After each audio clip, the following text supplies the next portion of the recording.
बनारस का जो कांड हुआ उसको लेकर के पूरे देश में गुस्सा था और अब उन 3 दरिंदों में से 2 को जमानत मिल गई।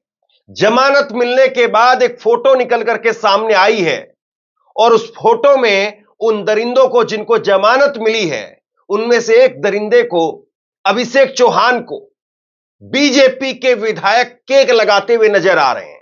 एक फोटो वायरल है। इस फोटो के बारे में पूरी कहानी मैं आपको बताने वाला हूं, लेकिन इससे भी बड़ी कहानी जो मैं आपको सामने रखूंगा, इससे भी बड़ी कहानी निकल करके सामने आई है और भास्कर ने इस पर विस्तार से रिपोर्ट किया है कि किस तरीके से बनारस की उस पीड़िता के पक्ष को मजबूती के साथ में नहीं रखा गया और इसीलिए इन दरिंदों को जमानत मिल गई, ये लोग रिहा हो गए। योगी आदित्यनाथ अपने आप को पूरे प्रदेश में सबसे ताकतवर और देश भर में सबसे ताकतवर मुख्यमंत्री होने का ढोंग पीटते हैं, लेकिन हकीकत क्या है मैं आपको बताऊंगा। सिलसिलेवार तरीके से आप देखिए कि उस पीड़िता के पक्ष में जो मजबूत दलीलें दी जानी चाहिए थी, वो मजबूत दलीलें नहीं दी गई और उसकी वजह से आज 3 में से 2 दरिंदे आजाद हैं और तीसरा भी कभी भी आजाद हो सकता है। सबसे पहले जरा ये फोटो देखिए आप। एक ये फोटो निकल करके सामने आई है और इस फोटो के अंदर दिख रहा है बीजेपी का एक विधायक, कोई आम आदमी नहीं है, बीजेपी का विधायक है, बनारस कैंट से मोदी के संसदीय क्षेत्र का विधायक, जो कि मोदी जी को वहां पर जितवाने का काम भी करता है। यह विधायक बीच में बैठा हुआ है और 3 में से एक दरिंदा जिसका नाम है अभिषेक चौहान, उसके चेहरे पर केक लगाने का काम कर रहा है। जिस चेहरे पर कालिक पोतनी चाहिए थी, उस चेहरे पर केक लगाया जा रहा है। जश्न की तस्वीरें निकल करके सामने आई, लोगों का गुस्सा भड़क उठा। लेकिन विधायक ने इस फोटो को लेकर के कहा कि नहीं नहीं साहब, ये फोटो अभी की नहीं है, ये फोटो 5 साल पुरानी है। कार्यकर्ता हमारे परिवार के तरीके से होता है और इसीलिए अभिषेक चौहान के जन्मदिन के मौके पर उनका जश्न मना करके उनको केक लगाया गया था। गजब परिवार है साहब आपका। और जब विधायक से कहा गया कि हम आपका इंटरव्यू करना चाहते हैं, तो विधायक सामने आने में आनाकानी करने लगे। इसी से आप समझ जाइए कि खेल क्या होगा। और जिस लड़के को विधायक जाकर के केक लगाते हैं, अरे विधायक साहब पता नहीं अपने बेटे का जन्मदिन भी ऐसे मनाते कि नहीं मनाते हैं, लेकिन अभिषेक चौहान उस लड़के के चेहरे पर जाकर के विधायक केक लगा रहे थे। और चलिए मान भी ले कि 5 साल पुरानी फोटो भी है, तो 5 साल पहले जिसका इतना जलवा था, तो सोचिए अभी तो उसका कितना जलवा होगा। आज वो लोग प्रधानमंत्री से लेकर के और मुख्यमंत्री तक डायरेक्ट कनेक्शन थे। फोटो बार बार निकल करके सामने आए, लेकिन भास्कर ने विस्तार से कुछ छापा है जो आपको सुनना चाहिए। भास्कर ने इसमें बताया है कि आईआईटी बीएचयू गैंगरेप के आरोपी जेल से बाहर आकर के पीड़ित लड़की को धमकाएंगे या सबूत मिटाने की कोशिश करेंगे। पीड़ित पक्ष इलाहाबाद हाईकोर्ट में साबित नहीं कर पाया। कमजोर पैरवी की वजह से 2 आरोपियों को जमानत मिल गई। इलाहाबाद हाईकोर्ट ने 2 जुलाई को आनंद उर्फ अभिषेक चौहान, जिसकी फोटो अभी देखी आपने केक लगाते हुए, आनंद अभिषेक चौहान को 4 जुलाई को और कुणाल पांडे को जमानत दे दी थी। वाराणसी जिला जेल से कुणाल पांडे को 24 अगस्त और आनंद को 29 अगस्त को रिहाई हुई है। जमानत की शर्तों को पूरा करने में आरोपियों को करीब 2 महीने का समय लग गया। मोटे तौर पर आप इसको समझिए। मोटे तौर पर यह बात निकल करके सामने आई है कि इनकी जमानत तो 2 महीने पहले हो चुकी थी, मतलब कि सिर्फ 5 महीने ही ये जेल में रहे। 2 महीने तो इनको इसलिए एक्स्ट्रा काटना पड़ा क्योंकि जमानत की कुछ शर्तें थी, वो शर्तें पूरे करने में वक्त लग गया, वरना इनको जमानत 2 जुलाई और 4 जुलाई को ही मिल चुकी थी। बाद में थोड़ा समय लगा इनको और समय लग करके करीब 1.5-2 महीने बाद में फिर इनको जमानत मिली। लेकिन ये कोर्ट के अंदर साबित नहीं हो पाया, ये दलीलें उतनी नहीं पेश कर पाए कि ये बाहर जाकर के उस लड़की को डराए धमकाएंगे नहीं, सबूतों को छेड़छाड़ नहीं करेंगे। जबकि मैं उस वक्त की खबर आपको दिखाऊंगा जब पुलिस के बयान थे कि इन लोगों को, ये जो 3 दरिंदे हैं, इनको समाज के अंदर जाने की अनुमति ना मिले, ये खतरा है समाज के लिए। ये बयान है उस वक्त पुलिस के जो कोर्ट के अंदर पेश किए गए थे। अब बताइए, किसी व्यक्ति के लिए यह कह दिया जाए कोर्ट के अंदर कि ये लोग दोबारा समाज के अंदर जाएंगे, इससे खतरा हो सकता है, समाज को खतरा हो सकता है। उन लोगों को खुला छोड़ दिया गया, और वो भी मात्र 5 महीने के अंदर। 5 पॉइंट जहां लड़की का पक्ष कमजोर रहा। आरोपी लड़के केस के साथ में, सबूतों के साथ में छेड़छाड़ कर सकते हैं। आरोपी गवाह पर दबाव डाल सकते हैं, उन्हें डरा सकते हैं। आरोपी किसी दूसरी लड़की के साथ दोबारा क्राइम कर सकते हैं।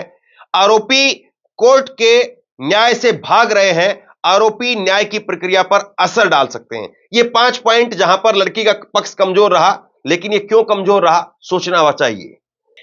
पहला पॉइंट, सबूतों से छेड़छाड़ी नहीं करेंगे। अभिषेक और कुणाल पांडे के वकीलों ने जिरह करते हुए कहा कि उनके मुवक्किल सीधे साधे लोग हैं, वह केस से संबंधित सबूतों से छेड़खानी नहीं करेंगे। जो लोग आधी रात को बंदूक की नोक पर एक लड़की के कपड़े उतरवा सकते हैं, वो सीधे साधे लोग हो गए। इन वकीलों को भी शर्म आनी चाहिए जो इनका पक्ष लेकर के खड़े हो जाते हैं। आपके घर में भी तो बहन बेटियां हैं साहब, जिसके ऊपर यह आरोप लगे हैं।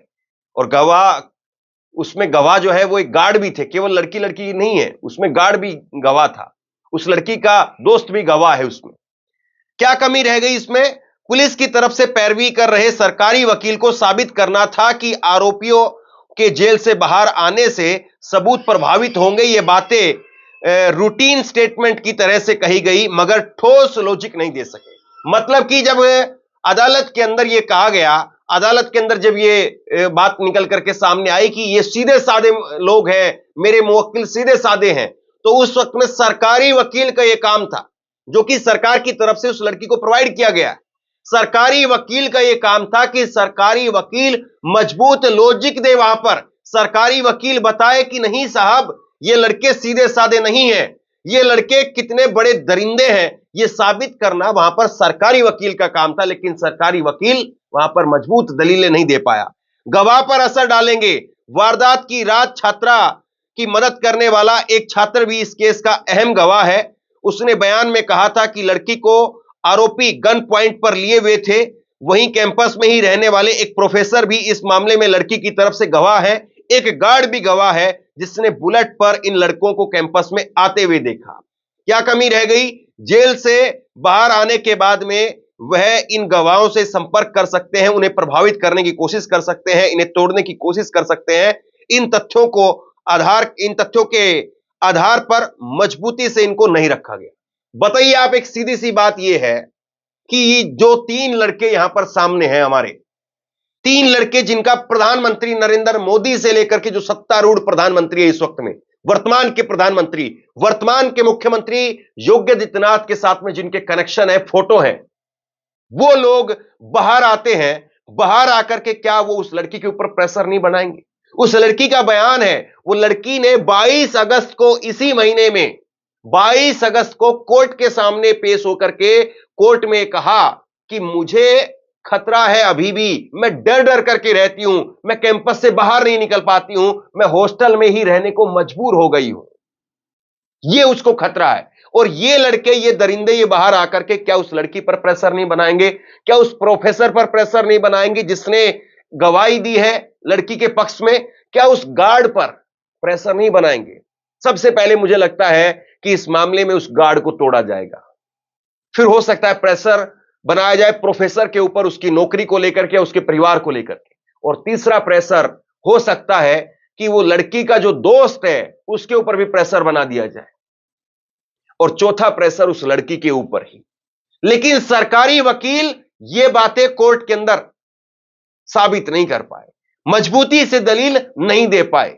मतलब कई चीजें ऐसी हैं जो सामान्य आदमी भी अगर कोर्ट के अंदर खड़ा हो तो मजबूती से इन चीजों पर दलील दे सकता है। और फिर जज साहब को तो मैं क्या ही कहूं यहां पर। आगे देखिए, आरोपी कोई दूसरा क्राइम नहीं करेंगे, यह एक बड़ा आधार होना चाहिए जो उनकी जमानत को खारिज करता। छात्रा के बयानों के मुताबिक आरोपियों ने उसके सामने बुलेट लगाई, आक्रामक होते हुए उसे दबोच लिया।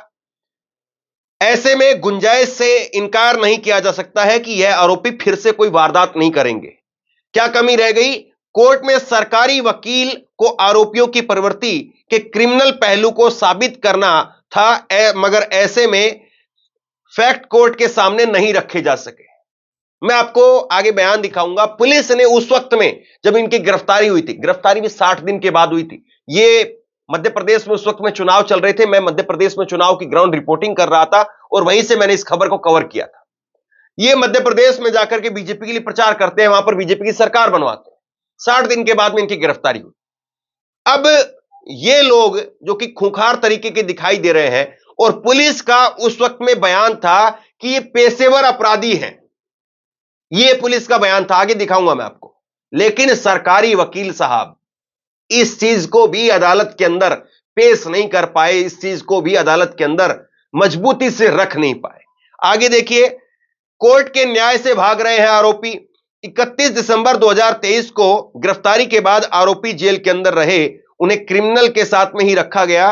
वह केस की तारीखों पर कोर्ट में आते थे। आरोपियों के वकील की तरफ से लिख करके दिया गया था कि जमानत पर बाहर आने के बाद आरोपी पहले की तरह से तारीखों पर पेश होते रहेंगे। ऐसा नहीं होने पर जमानत निरस्त की जा सकती है। क्या कमी रह गई?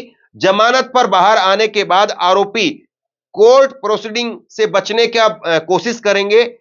कोर्ट से बाहर रसूख का इस्तेमाल करते हुए केस को प्रभावित कर सकते हैं। इसके तथ्य भी नहीं रखे जा सके। अब ये जो लड़के हैं, ये 1 नवंबर की रात की घटना होती है और इनकी गिरफ्तारी होती है 60 दिनों के बाद। ये लड़के 1 नवंबर को वो घटना हुई, उसके बाद में 5 दिनों तक, 3 से 5 दिनों तक ये वाराणसी के अंदर ही रहे। इनको लगा कि मामला दब गया है। जब वाराणसी के अंदर, बनारस हिंदू यूनिवर्सिटी के अंदर जब प्रोटेस्ट शुरू हुआ, तो ये लोग डर करके भागे मध्य प्रदेश। इन्होंने अपनी ड्यूटी लगवा ली मध्य प्रदेश चुनाव में और ये डर करके वहां भाग गए। 2 महीने तक दबा करके बीजेपी का प्रचार किया। फिर इनकी गिरफ्तारी होती है 30 दिसंबर को। जो लोग उस वक्त में इतनी गर्मी के अंदर, इतने तापमान में, जबकि उस वक्त में सीसीटीवी फुटेज सब कुछ मौजूद था, लेकिन इतने प्रेशर में भी जब तक भाजपा की सरकार नहीं बन गई, चुनाव का रिजल्ट नहीं आ गया, सब कुछ, तब तक इनकी गिरफ्तारी नहीं हो पाई। तो जो लोग इतना प्रेशर अपना इस्तेमाल करके गिरफ्तारी से बच सकते हैं, तो आप ये बताइए कि क्या वो कोर्ट में पेश होंगे या कोर्ट में कहेंगे कि आज हमें पेट में बहुत जबरदस्त दर्द है, पीठ में दर्द हो रहा है, कंधे में दर्द हो रहा है, गर्दन में दर्द हो रहा है, और शहर के बड़े से बड़े डॉक्टर से मेडिकल बनवा करके पेश कर दिया जाएगा। अक्सर ऐसा अपराधी करते हैं। तो बताइए फिर ये कैसे जो है वो इस मामले में सुनवाई होगी? कोर्ट में कैसे जो है इसको कोर्ट, ये लोग सुनवाई के लिए ही पेश नहीं होंगे तो सुनवाई जज साहब कैसे करेंगे? लेकिन इस चीज को भी सरकारी वकील साबित नहीं कर पाए, मजबूती से रख नहीं पाए।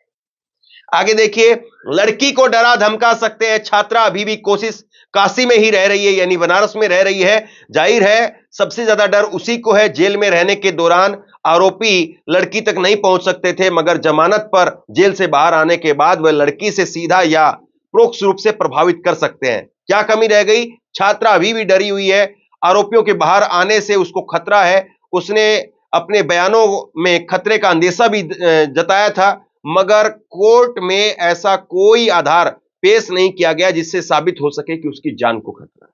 मतलब सरकारी वकील इतना काम भी नहीं कर पाए कि इस कोर्ट के अंदर कम से कम यह साबित तो कर दे कि उस लड़की की जान को खतरा है। भाई मैं आपसे पूछता हूं कि अगर आपके अड़ोस पड़ोस में, अगर आपकी किसी पड़ोसी के साथ में, किसी रिश्तेदार के साथ में कोई कहासुनी हो गई और कोई मान लीजिए कि थप्पड़ लात घुसे ही चल गए आपस में और आपने केस कर दिया, वो जेल में चला गया दूसरा व्यक्ति, क्या आपको यह नहीं लगता है कि जो वो छूट करके आएगा फिर वही बदला लेगा? लगता है ना? हर आदमी को डर लगता है। और उस लड़की को डर नहीं लग रहा होगा। उस लड़की के मैंने बताया अभी 22 तारीख का बयान है। क्या करे अब वो लड़की? मैं आपको पुलिस का उस वक्त का बयान दिखाता हूं। पुलिस ने कोर्ट में तीनों को पेशेवर अपराधी बताया था। तीनों आरोपी आनंद, कुणाल, सक्षम को घटना के 60 दिन के बाद में 30 दिसंबर 2023 को गिरफ्तार किया गया। 31 दिसंबर 2023 को तीनों आरोपी जेल में बंद थे। उन्हें जघन्य वारदात में शामिल आरोपियों की बैरक में रखा गया।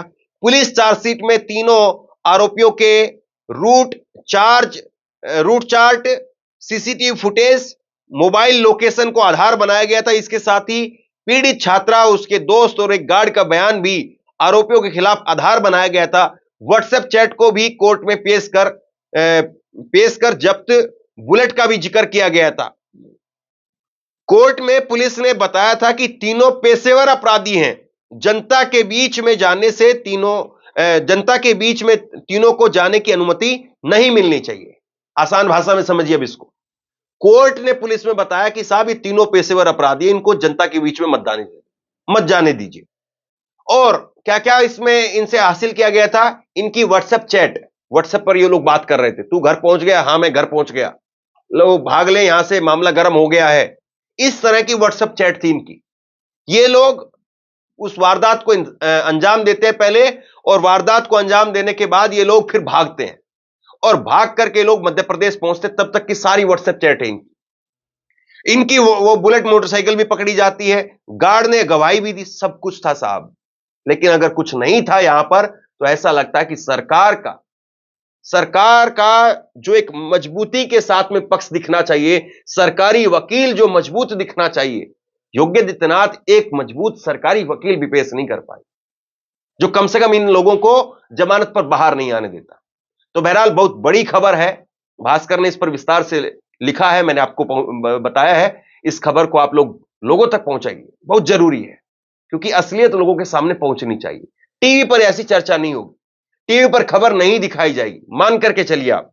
इसलिए लाखों करोड़ों लोगों तक सच्चाई पहुंचाना आपकी भी जिम्मेदारी है। आपके भी घर में बहन बेटियां हैं। सोचिए कि एक लड़की जो लड़ रही है पूरे सिस्टम से, कैसे बचेगी वो लड़की, जब भाजपा के पूर्व के अधिकारी, इतने बड़े बड़े दरिंदे ऐसे ही जमानत पर बाहर आ जाते हैं। सिर्फ 5 महीने में ही जमानत मिल गई उनको। सोचिए जरा, दिल दुखता होगा आपका भी, मेरा तो दुखता है। बहुत बहुत धन्यवाद।